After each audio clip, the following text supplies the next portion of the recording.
So I was just sitting in the office wondering what I was going to do, and I was sitting there just kind of reading a magazine. You start reading stuff, and I was thinking how great it was. It's been like a week, and I hadn't gotten friggin' COVID hand. I hadn't gone into Champlain Farms. I hadn't put my friggin' hand on top of the cup. And somebody called and said, "Hey, we like that thing you did last week. Would you mind doing another one, maybe on trenching?" And I happen to have a few notes that I could share with you on trenching and digging safe. And I just thought I'd take a minute and let y'all know what I think.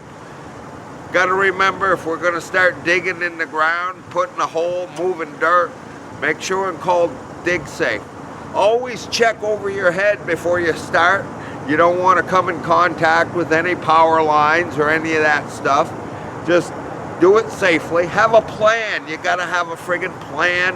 You got to put a plan together for whatever it is you're digging. And then remember, every day, you always fill out your trench report.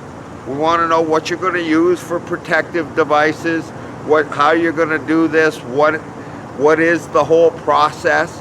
And we want to kind of secure an area. I don't want just anybody, Pete or Joe or Ed, just walking through in the middle of this. So I want to secure my area. I want to call dig safe, and I want to have a plan. Really important parts of this.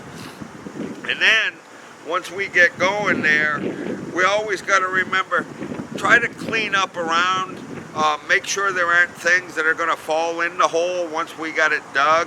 Make sure we got no encumbrances over here or a sidewalk over there or something. Let's make sure that's all clean and picked up. Remember, everyone, I said that thing about that trenching plan or that trench report we got to fill out every day. Always remember that on that trench report, you got to have a competent person. List off the competent person, who's in charge and who's going to make sure that we're doing it right. And I don't care if it's the operator, I don't care if it's the pipe layer, I want you to have a competent person out there. You excavator operators, Mike, you're one of them. I want you to turn around and make sure we always keep the spoils pile 2 feet away. Everything should always be 2 feet away. We don't want that thing collapsing. I mean, you put too much weight too close to the edge of that trench or that hole, and she's gonna act just like a friggin' jelly donut. Gonna squish right out the side. So always keep those piles like 2 feet away or out there.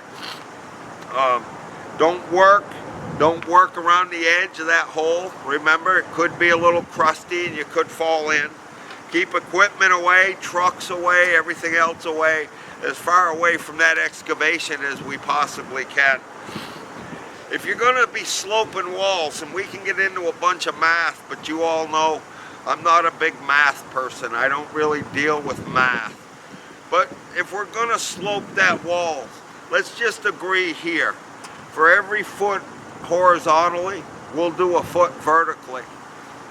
If you heard what I'm saying, and I probably said it backwards, but we always want to have a 45-degree slope.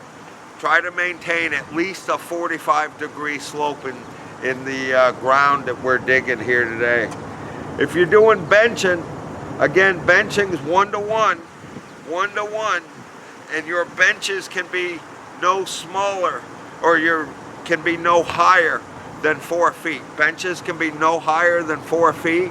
That would push us back another 4, and then we go up 4, and then back another 4. Always remember that. Always try, once we get going, if you're using a shoring system or you're using some type of trench shield, always try to keep that trench shield within a foot of the edge. I want to keep it like a foot away from the sides of that thing. I mean, if I could hold it tight on the side of those things, I'd friggin' do that, but we can't move them well that way. So I'd always try to keep no more than a foot space between the shield and the friggin' wall right there. Remember, if you go more than 5 feet, or if the thing is crumbling and collapsing, then we got to have a trench box in or a shield in anyway. But the thing is 5 feet. Also, as long as we're on 5 feet, remember at 4 feet, I got to have a ladder or a way to get in and out of that trench. I gotta make sure we can get in and out safely, and we can get in and out quickly. Now, I just said a ladder at 4 feet and a trench box at 5. If you thought that through, you would never get into a trench box from any other place than that trench box. The minute we put a trench box in place, my access is always into the box and always out of the box. I don't go scurrying down the side and jump out the end or run up a friggin' bank. I just try to come in and out of that trench box as well as I can. Always enter directly.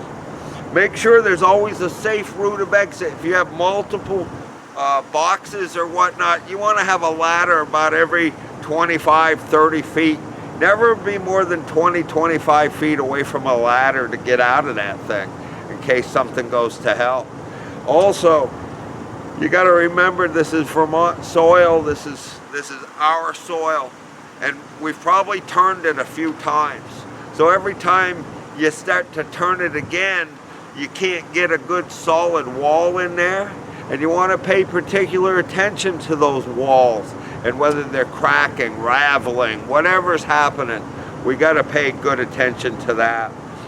Secure the work area. I don't want people walking through. I don't want pedestrians coming through, and I want to have a good flagger set up if I'm out in the road. I want to make sure and have some people around me, and I want to make sure they're doing it right. So I tell y'all, be safe out there. Let's all try to do the right thing, and trenching is this week's key word. You guys play it doing the COVID thing. You know, I'm going to tell you, remember, we're outside. It feels nice, but don't let your guard down. Keep your mask up.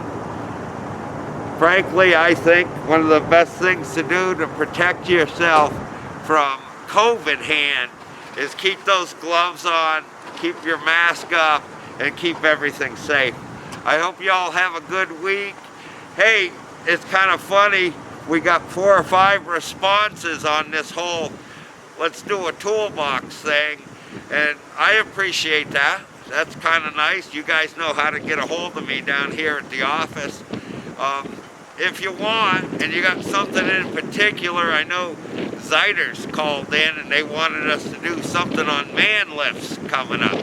If you guys see something you'd like me to do or talk about for you, just give us a call at the office, 802-223-2374. You give us a call and we'll try to set you up. Hell, if you call me, I might even come out to your job site and we'll do it right there live. You and me, man, you and me. We can friggin' do this together. Give me a call. Let me know what you think. Thank you all for listening. Have a good day.